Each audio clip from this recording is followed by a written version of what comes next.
Humankind has taken bold, defining steps to make progress.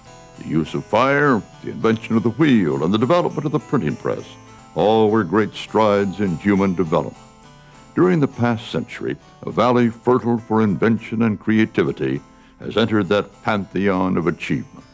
The invention of the personal computer, the microprocessor, integrated circuits, and genetic engineering all have contributed to an emerging golden age of civilization.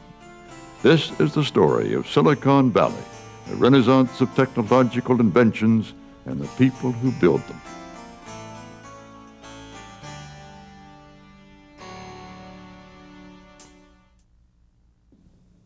Neither city nor suburb, the Silicon Valley is the future's hometown.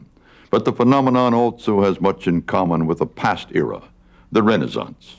The parallels are obvious: the invention of the printing press and the development of the computer, Renaissance perspective painting and computer-generated animation, the development of modern banking practices, and the emergence of the Valley's powerful venture capital community. Even the counterculture movement of the 60s, with its experimentation with back to the land, communal living, and its rediscovery of Eastern mysticism, was an important part to the Valley's evolution. The legacy of the 60s had slipped over into the 70s. And so in a lot of the cases, there was sex, drugs, and rock and roll. And there was this mishmash of cutting-edge lifestyles, cutting-edge thinking, cutting-edge technology, all wrapped into one. I mean, San Francisco slipped off down into Silicon Valley, and we were the hard workers, but we couldn't help escape the culture of Fillmore. To do anything but scare it, you know what I mean? It wouldn't have been helpful. And the nature of what was happening was so delicate, so bizarre and unfocused, diffuse. Well, I mean, it's the sort of thing that it's difficult to talk about even now, because there was the point about it was that it didn't have a center. It wasn't directed by outside forces or by the normal history as we normally perceive it. It was not about those things. You know, that wasn't what it was, and that wasn't what it was about. And it was about possibilities, I think. And they were in the air. They were just in the air. And everybody was also waiting with the sense of something is about to happen was so imminent. You know what I mean? It was just like everybody knew it. You know, everybody was waiting for this thing to happen. Something was going to happen. And it was just so obvious. And everybody did what they could to make it happen.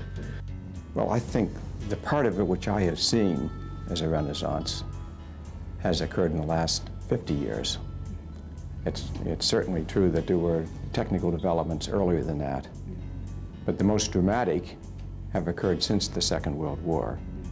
And they resulted, in my opinion, from the pioneering efforts of Dean Terman to build Stanford up as a world-class technical university and to attract the electronics industry to this area. Those two actions which he took have stimulated a renaissance in this area for which there's really no comparison anywhere in the world. But the Renaissance also was a world-changing age of great discovery and invention that spanned more than 3 centuries. Something similar happened in Silicon Valley, but it only took 100 years. There are certain periods in history where we look back and see major change and great development coming forth. Typically, the pattern is that there was some innovation, some invention in science or technology. And then a few decades later, 20 to 50 years later, that invention was turned into a fundamental innovation that reshaped our lives. You can see that in the Renaissance period when there was a sudden opening of knowledge coming in from the Arab world, and many things came in from the Arab world, including paper, which had originally been invented in China. And society accelerated in progress after paper was introduced in the West. People give Gutenberg the credit for inventing printing, but it was really 50 years later, roughly, a guy in Italy named Aldus who really invented publishing as we know it. He collected a series of innovations, including printing, including getting content out of the ancient Greek and Roman masters, and including a more compressed type font so he could make an affordable sized book.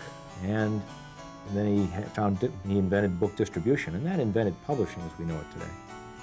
The first books, the Bible, the Gutenberg Bible, was actually a very large thing, about so big. There's no way you were going to carry it around. Making of portable books, carryable books, was probably the biggest phenomenon. Now what we're doing is the computer will replace the book. I mean, a lot of people say that will be still many years away. I personally think that within 10 years, we'll have portable computers that will be virtual books, and you'll be able to, through the air, download a new book or download a magazine or a newspaper, and a lot of people will start using that as their primary medium.